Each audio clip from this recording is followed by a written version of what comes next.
Fala pessoal, tudo bem com vocês? Eu sou o Adriano Ruas, estamos começando mais um Clube do Livro. O seu capítulo começa aqui. E hoje estou muito bem acompanhado, estou com os meus irmãos aqui. Vocês devem ter visto a cara deles ali no resumo da semana, né? E eu vou deixar para que eles se apresentem agora. Vamos começar por aqui. Olá pessoal, tudo bem? Aqui é o Jackson que está falando. Prazer estar aqui com vocês em mais um Clube do Livro. E vamos bater um papo aqui desse livro tão importante que foi nesse início de ano. É isso aí, meu nome é Erno, nós estamos juntos aqui, agora só que nós estamos juntos aqui para a gente conseguir mastigar tudo isso que a gente leu aqui, né? Então vamos juntos nessa caminhada aí, continuamos. Isso aí, meu nome é Josias, também me sinto muito alegre de estar com esse time aqui e participar mais uma vez aí de um livro aí, né? De mais uma leitura juntos aí, né? Legal. E o livro em questão é Vença a Guerra na Sua Mente, de Greg Grunschel, que é este daqui. Que foi um livro, assim, que particularmente, assim, me agregou bastante. Falou muito comigo, me trouxe até coisas do passado, né? E acredito eu que você que leu também deve ter sentido a mesma coisa. E você que não leu, não tem problema. Oportunidade não vai faltar. E por uma primeira pergunta aqui para nós que lemos aqui o livro, né? Eu quero saber de vocês.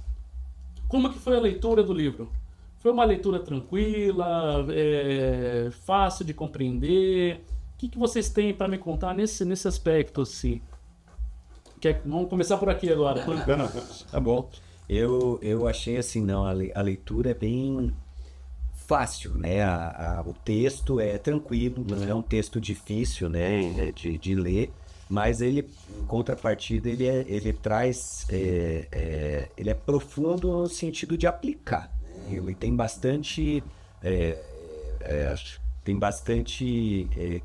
conhecimentos, eu acho que insights ali que a gente tem, porque eu vejo assim, ele fala sobre o pensamento e ele tem essa ótica de você entender, parar para pensar no que você está pensando, ou seja, e é uma coisa que muitas vezes a gente age como se os pensamentos viessem de uma maneira irracional, ou até mesmo de uma maneira sem a gente poder ter um controle disso. E tudo que nós pensamos, nós temos um porquê disso, né? Ou muitas vezes somos levados a isso por verdades ou mentiras que foram colocadas lá atrás.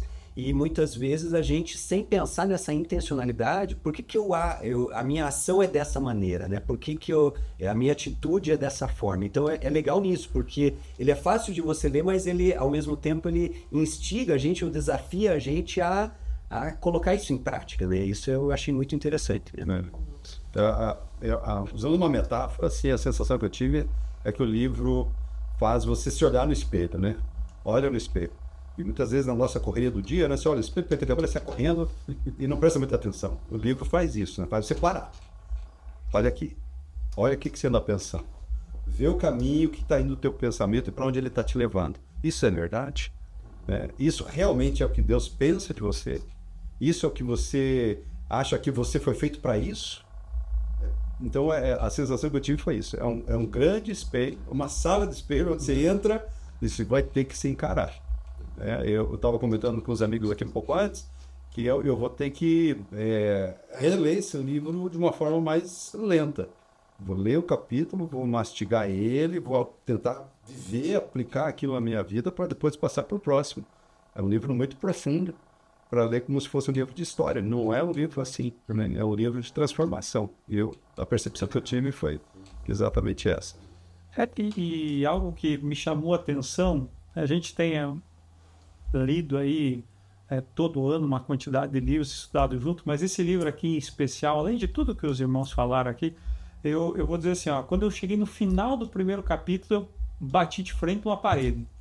Porque eu confesso que quando eu vi que a dinâmica do livro, todo final de capítulo, tinha aqueles exercícios para fazer, eu falei, cara, eu vou ter que parar aqui e começar a refletir um pouco mais. Porque a gente tem uma questão meio que natural, né? De pegar um livro e você vai lendo até chegar no final. E aqui, já na primeira onda de exercício ali, eu falei, opa, aqui o negócio é um pouco diferente. E aí vem todo esse sentimento que os irmãos trouxeram, de ser um livro muito prático, de ser um livro que eu achei interessante que ele vem trazer não só as questões espirituais que ele trata super bem, os exemplos que ele traz, os textos bíblicos que ele conecta com a gente, mas ele vai falar até questões biológicas, né? Então, gente, foi algo assim, foi uma experiência, eu diria para você que quase única nesta leitura pelo formato, a dinâmica, a simplicidade na fala dele, mas o fato de ser simples, ele não é simplista.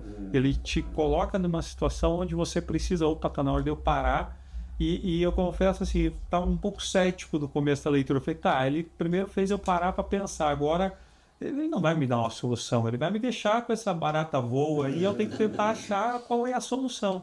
Mas ele vai construindo durante todo o livro uma maneira que ele vai te prendendo, e você chega no final e fala assim, puxa, aquele diagnóstico que eu fiz lá no primeiro capítulo, eu cheguei num resultado aqui no final, eu sei como aplicar e me municiou de ferramentas para isso. Então, achei que o livro foi muito bacana, bem legal. E para mim, assim, foi interessante, foi que ele não desvincula da Bíblia. Sim. Né?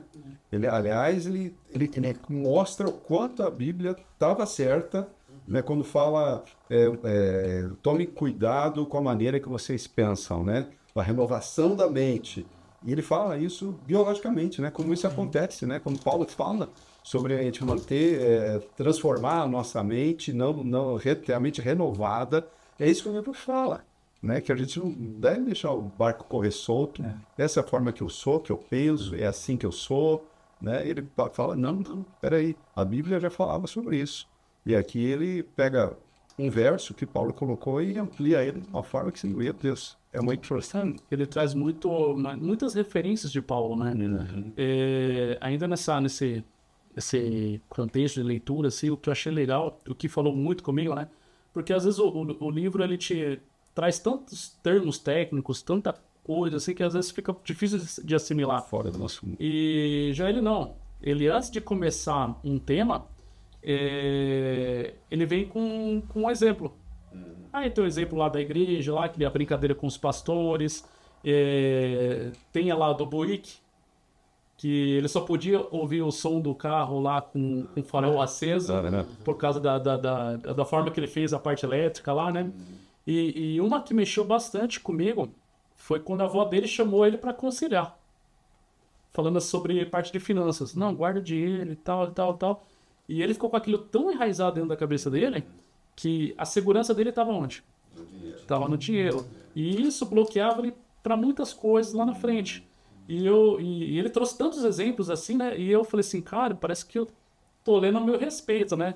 Às vezes você vê lá pizza lá, X valor, mas com borda recheada tem um adicional. Eu falei, não vou pegar o adicional porque tem adicional. Tem adicional, não quero pagar adicional. Aí ele traz isso porque você fala assim, isso daí é coisa minha. Não, mas existe um lado espiritual, existe um lado biológico. Aí você fala, não, então peraí. Então não só eu que penso assim, outras pessoas pensam da mesma forma, né? Então, assim, o livro ele mexeu muito comigo justamente por causa disso. Ele traz os exemplos, traz o lado espiritual, traz o lado físico, psíquico e trouxe transformações. Eu comecei a me policiar com algumas coisas, né? Que nem ele fala muito sobre vias neurais. Poxa, demais também, né? Fantástico. Não sei como que foi pra vocês também essa... É um tema bem moderno, né? Eu quando olhei assim, eu pensei, eu li o livro, daí falei, pô, mas nós vamos ler esse livro na igreja, né? Tipo assim, né? Eu achei assim, é um negócio não é espiritual. E ao mesmo tempo me surpreendeu isso, porque realmente, se você for parar a ler a Bíblia, você vê a atualidade dela, né? No sentido lá de Paulo falando em renovar o pensamento. Deus. E o autor do livro conseguir ligar isso com a questão hoje do estudo, né? do pensamento. Neurológico, né? Onde, assim, hoje a gente trilha caminho, nosso pensamento trilha caminhos. E muitas vezes são caminhos que já foram pavimentados, mas a gente pode pavimentar outros. A dificuldade em pavimentar outros, ele vai trabalhar. Na minha mente veio sobre assim, os nossos pensamentos muitas vezes são como rios que correm em direção ao mar. Então a água que vem das montanhas, das chuvas, ela vai escolher o caminho natural, que é o rio, que é o mar. Ela não forma novos caminhos. Só que às vezes aquele rio é o de mentira. Sim. Né? O livro coloca mais ou menos dessa forma, né? O rio de mentira, e você está acreditando nessa mentira. Sim. Né? Então, renove a sua mente, crie novos caminhos, pavimente novos caminhos. Né? Mas isso não é baseado naquilo que, isso é ruim para mim, eu vou pensar num pensamento positivo. Não é pensamento positivo, é sobre a verdade de Deus e quem nós somos. Né? É interessante que o autor coloca isso. Cada mentira que ele tinha construído na vida dele, ele trouxe uma verdade de Deus para formar outro caminho. Né? E assim ele entender quem ele é verdadeiramente, como ele foi criado para ser pelo Senhor. Né? E às vezes, que nem ele, pelo que eu entendi, assim, às vezes você mudar a tua atitude não é o suficiente. Né? Se você mudar só a tua atitude, pode ser que você recaia lá no futuro. Mas o que você tem que fazer? Renovar a tua mente. Procurar outras vias neurais. Ele dá o exemplo ali do carro. Né? Eu já imaginei ali, tipo, quem faz trilha de Jeep, faz aqueles paletão da roda, e quando você cai naquela trilha lá, se o cara soltar a direção, o Jeep vai embora. E quantas vezes a gente não faz isso nas nossas vidas, né? Deixa, tipo, no piloto automático. Deixa no piloto automático. E não, é diferente disso. Você tem que criar a sua própria trilha, você tem que mudar o teu pensamento, mudar a forma que você fala, a forma que você pensa, para que você comece a criar verdades e segui-las, né? Tem um ditado que fala, né? Uma mentira de tanto ser dita se torna verdade. E quantas mentiras a gente não acreditou vinda lá desde os nossos pais, não porque foi intencional, mas porque eles também, na melhor das intenções, querendo nos educar da melhor forma possível, eles erraram em algum momento. E a gente cresceu com isso, que nem a história dele com a avó. Com o dinheiro, né? E eu acho que a gente passa muito por isso. E uma coisa que me marcou demais, né? Porque a gente acabou de falar aqui, né? A Bíblia, ela é absolutamente atual. Exato. Ela foi a palavra de Deus ontem, hoje e vai ser amanhã. E essa intencionalidade que ele coloca de você no livro e os textos bíblicos que ele traz, da renovação da mente, ela vai de encontro a muito do que é falado aí fora, porque ele traz nós como o principal responsável. Ele não terceiriza. Você vê que ele cita a questão, vou puxar um exemplo que você está trazendo da avó dele, mas ele não coloca que a responsabilidade foi da avó. É dele, né? De se colocar na primeira pessoa. Então, a gente precisa ser intencional. Reconhecer. Claro, nenhum de nós aqui, quando acorda de manhã, acorda e pensa assim, puxa, tenho que levantar. É algo automático, né? Muito do que a gente faz no dia a dia são pensamentos, são tomadas de decisões que já são automatizadas. Claro que tem aquelas que a gente precisa pensar, a gente precisa se conduzir. Então, quando a gente assume esse papel, essa responsabilidade na intencionalidade, na primeira pessoa, onde somos responsáveis pelo que pensamos, e uma das frases que ele traz para mim, inclusive não me lembro exatamente em qual dos capítulos, mas ele traz assim, puxa, a mudança de vida, a mudança que se espera não são mudanças de comportamento isolado, mas é uma mudança de vários comportamentos que vão mudar a minha vida. Mas eu sendo protagonista dessa mudança, e tudo começa nessa batalha dentro da nossa cabeça. Verdade. E aí, Josias? Muito legal, né? Muito legal, né, cara? Eu vejo assim que ele até o livro ele divide em 4 princípios. Sim. Esse princípio que a gente está mais agora comentando é o da substituição, né? Eu substituí mentiras que eu tive, ou situações assim, por verdades que muitas vezes a Bíblia fala de mim, né? E eu estou trabalhando com mentiras e não com essas verdades, né? Então é legal a gente saber identificar isso, né? É legal a gente saber. E será que foi identificado mentiras aí no período da leitura aí? Aí que está o problema, né? Se a gente diz assim, não identifiquei, cuidado, que talvez tenha mentiras que você está caminhando que eu não identifico. Eu identifiquei algumas e ainda estou buscando no Senhor as que eu ainda não consegui identificar. Estou nesse processo ainda. No atual momento, eu estou ainda vivendo uma que o Senhor está me mostrando. Isso é uma mentira. Você está acreditando nisso? sabe? Eu tô percebendo, assim, né? Acho que o Espírito Santo usa o livro para abrir os nossos olhos também em relação a isso, né? E como abre os olhos, né? Muito. Porque eu descobri muitas. Não vou mentir, né? E agora tentar fazer o inverso. Eu tive muito problema, assim, eu tenho trabalho, posso dar um exemplo aqui de trabalho, né? Situações ali onde eu ia ter uma reunião, ia conversar com pessoas muito mais experientes ali no segmento, né? E eu me colocar num patamar abaixo. Falei, não, o pessoal vai me questionar, vai fazer pergunta e tal.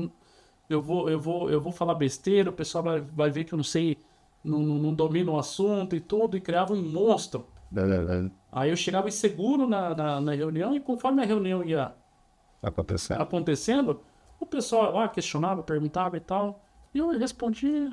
Aí ia ganhando a confiança, e daqui a pouco o pessoal feliz, me cumprimentando, tudo. Eu falei, cara, que monstro eu criei na minha cabeça. Peraí, tem alguma coisa errada. Deu tudo certo. Não. E eu assim, me colocava num patamar tão abaixo, e no final era guerra na mente. Era um conflito na minha mente, né? Que eu precisava, estou trabalhando e preciso mudar. Então, não só isso, mas como outras coisas. Se for falar de mentiras aqui que eu acreditei durante a minha vida, eu acho que a gente segue uma boa parte, né? Se ainda mais se compartilhando de vocês, a gente fica, acho que a noite toda aqui. É verdade. E vamos fazer assim, tá muito legal esse bate-papo, tá bacana, tá sendo uma troca de ideias muito legal. Vamos fazer um breve intervalo e já voltamos. Fala pessoal, tudo bem? Voltamos aqui com mais um Clube do Livro e vamos dar continuidade à nossa roda de conversa aqui, que tá muito bacana. Um bate-papo gostoso, né? Verdade. E... Só falta uma mesa com um cafezinho aqui. Boa. Fica pra próxima. O que você espera, Josias? Aí sim, gostei. Mesa também? Maravilha, vou providenciar pra próxima, né?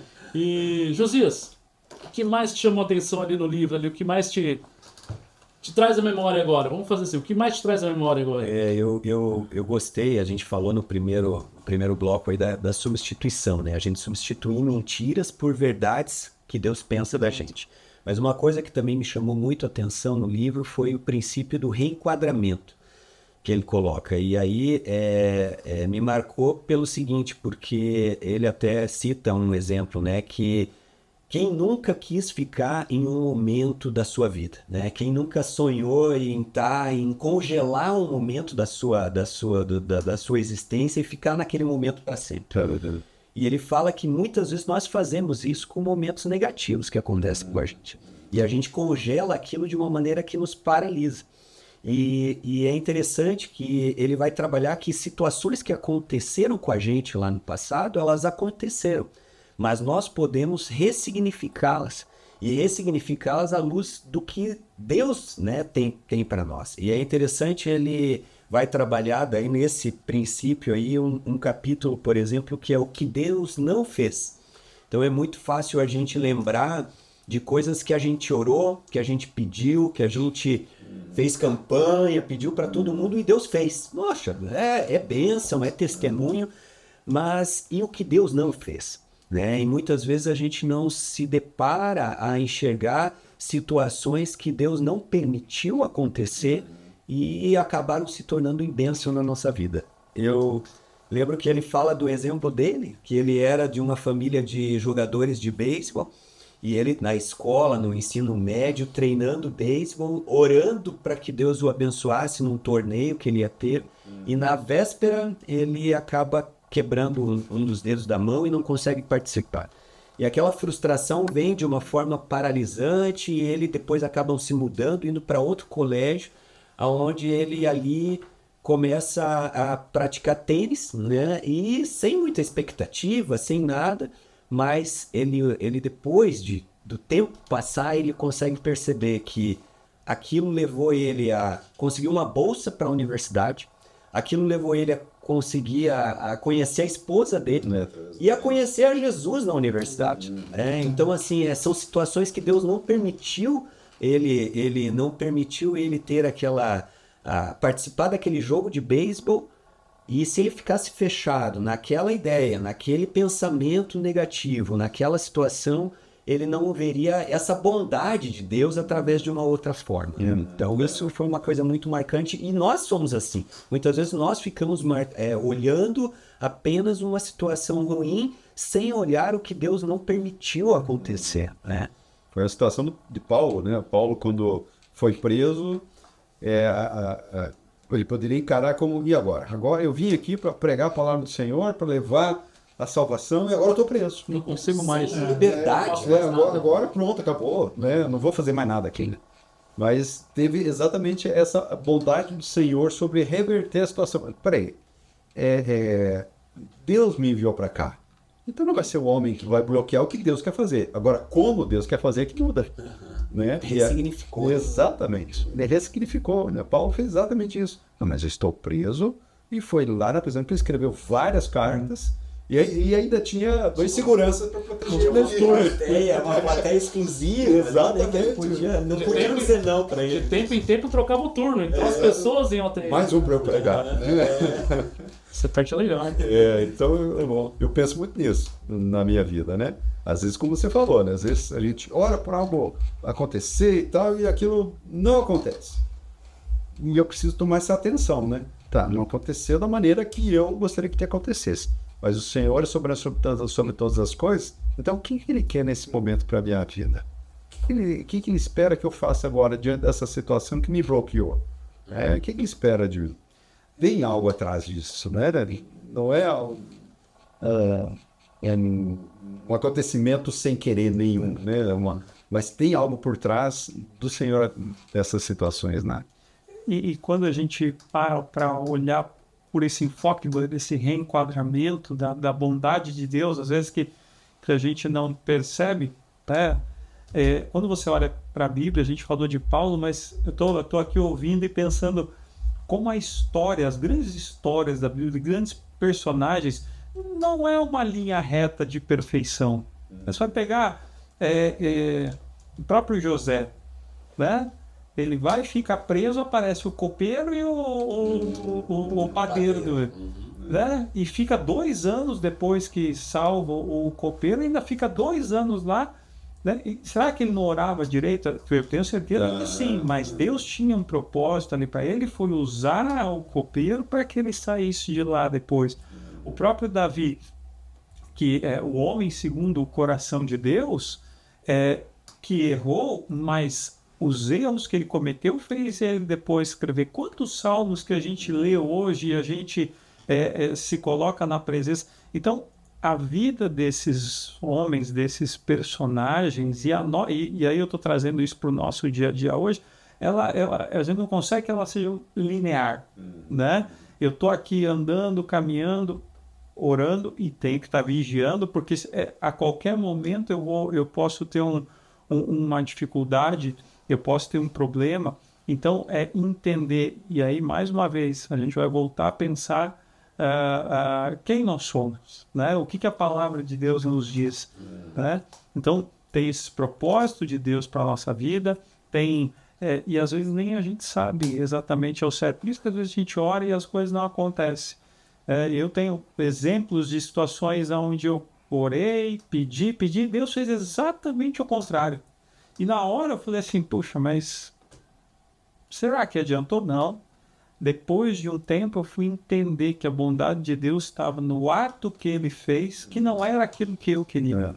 Então isso é muito importante a gente entender e a gente identificar, né? Então foi algo que também me chamou bastante atenção, esse ponto que o Josias trouxe aqui para a E entender os planos de Deus, pode ser que você entenda no momento que você está passando por uma dificuldade, pode ser que você não entenda, mas você vai entender depois que você passou por essa dificuldade, né? Então, assim, Deus ele vai te revelar quando ele acha que tem que te revelar. Que nem nessa parte do reenquadramento, né? O Greg, o próprio autor do livro, ele dá um exemplo, né? Que ele escreveu um outro livro e o livro vendeu demais e acabou. Não tinha mais nas livrarias, né? E a editora perdeu o time, né? E não conseguia mais repor o livro, né? Ia precisar de um tempo maior para fazer a reposição do livro. E ficou frustrado. Ficou chateado. Ficou chateado. Falou, pô, cara, um monte de gente querendo comprar e tal. E ele foi entender isso depois, quando um cara foi lá cumprimentar ele, né? Agradecer ele, né? E o cara falou assim, olha, no momento mais difícil, aí explicou a história, né? Que a esposa dele tinha comprado o livro, e como tinha acabado, ia demorar mais tempo para ser entregue, né? E a esposa do cara morreu. E no momento de maior dor do cara, tudo, o livro chegou. Então, assim, foi o livro que confortou a dor do cara, né? A dor da perda. Então, chegou no momento certo. Então, às vezes a gente, por natureza, a gente vai murmurar. Pô, mas por que tá acontecendo isso comigo? Por que isso? Por que aquilo? Mas tenha paz, tenha calma, tenha tranquilidade, que uma hora ou outra você vai entender o motivo dessas coisas acontecendo. Eu vejo assim, é um desafio, né, para nós, e eu acho que um desafio é justamente esse, a gente tentar entender essa bondade de Deus. Muitas vezes a gente olha com os nossos olhos, o que é bom, e só que o teu olho é muito pequeno, a gente enxerga muito pouco, a nossa visão é muito limitada, né? Então ele até trabalha no tema ali como a bondade colateral, né? Fazendo um trocadilho com o dano colateral, né? Aquele que você não espera e acaba acontecendo, machucando alguém que se prejudica por alguma ação tua sem que você quisesse. Mas assim, e o que Deus faz de bom e você não está olhando, e você não percebe, né? Então acho que esse é um desafio que nós temos no nosso dia a dia, porque a nossa reação vai ser justamente essa, né? De olhar e já pensar, puxa, e já reclamar, e já murmurar, e já ter uma atitude ali. Então assim, mas o desafio é esse, é tentar mudar esse nosso pensamento, né? Assim, reenquadrar isso, né? Tentando olhar para a bondade de Deus, né? Nessa não permissão de algo, nessa situação. E você concorda que, tipo, a partir do momento que você começa a murmurar, começa a enxergar as coisas com uma ótica assim, sempre de reclamar, é a mesma coisa, né? São as vias neurais. Você se torna uma pessoa tóxica, uma pessoa amarga, você vai sempre... E o cara de uma forma ruim, você sempre vai estar reclamando, tudo assim. E depois você não entende por que as pessoas se afastam de você, né? E às vezes é um detalhe que você não enxerga. É algo que você precisa entender e mudar dentro de você, né? Porque reclamar também é um vício. Conhecido como disco quebrado. O cara que tá falando uma coisa, repetindo. Até quando alguém te fala alguma coisa assim, você fica... pô, mas eu poderia ter respondido desse jeito. Eu poderia ter falado isso. E é gostoso pensar isso. É gostoso você ficar remoendo aquilo. Mas aquilo é um veneno que é você que está tomando. Você está morrendo aos poucos. Ele até dá um exemplo aqui dentro do reenquadramento. Sobre preconceitos cognitivos. Aí ele dá um exemplo lá dos dois amigos, né? Que vão para uma festa e um amigo fala pro outro, ó, você sabe que aqui, ó, o pessoal não gosta de você, o pessoal te acha isso, aquilo, né? A partir daquele momento, tua ótica muda, você trocou teus óculos e tudo que acontecer dentro da festa, você vai achar que é contra você. O cara tá rindo lá no canto. Tá rindo de mim. O cara não pegou meu casaco, então ele não gosta de mim. E o que o cara faz? Aí daí o amigo dele, né? Falou, vou lá pegar um negócio lá dele. Então ele tá saindo porque ele quer passar vergonha. Porque eu faço ele passar vergonha. Aí no final o amigo dele falou, não, cara, eu tava brincando com você. Nada disso. E olha o monstro que você criou na tua cabeça, né? É verdade. E quantas vezes nós vivemos isso, né? Preconceitos, né? O preconceito cognitivo, porque a situação é a mesma. Mas lá dentro da cabeça de cada um, você tá com uma ótica, você tá usando aquilo com um filtro. Então é interessante a gente sair dessa e pensar, por que eu tô pensando assim, né? Volta lá no começo do livro, né? Por isso que é interessante. O livro ele nos desafia a sair da rotina, a pensar por que eu tô pensando dessa forma, por que eu tô agindo dessa forma, o que tem me levado, né? E uma coisa mais pro final ali que ele vem fazer, que eu vou confessar pros irmãos que eu tenho feito assim como um desafio, é onde ele procura na palavra de Deus verdades, informações, e ele mesmo escreve, né? Ele declara a conclusão, né? Ele vai colocar lá, por exemplo, escolha vencer a guerra. E aí ele vai colocar afirmações baseadas na palavra de Deus e muitas vezes combatendo essas mentiras que ele tinha do passado ou reenquadrando fatos que ele viveu. ele vai colocar verdades, né, para a vida dele. E ele coloca isso como um exemplo e dando aquele desafio para você, assim, ó, você que está lendo, faça a mesma coisa, você. Então você que tem, por exemplo, essa questão, por exemplo, com o dinheiro. Eu tenho um medo terrível, né? Então, assim, aquilo é uma coisa boa, porque você está procurando sempre ser uma pessoa econômica, uma pessoa que... Mas muitas vezes aquilo te bloqueia em muito sentido. Então, assim, entender na Bíblia que Deus é o teu provedor, buscar dali recursos aonde você vai ver que não é você pelo teu braço, mas é Ele que vai te dar o sustento, é libertador. E você escrever aquilo ali e colocar isso como é libertador. Então, assim, e em várias outras áreas, né? Eu acho que é muito legal isso. Eu tô colocando pra mim como um desafio. Eu tô ainda na lição de casa, igual você falou. Eu tô vivendo isso. Lição de casa. E às vezes tem aquela palavra de derrota, né? Você é um fracassado, você é um perdedor, né? E aí vem aquela verdade do Senhor, né? Em Cristo Jesus eu sou mais que vencedor. Né? Então é um novo caminho neural que você precisa construir com a verdade, Senhor. Não, eu não sou um fracassado, eu não sou um perdedor, eu sou em Cristo Jesus mais que vencedor. E aí você constrói aquele novo caminho na sua vida, né?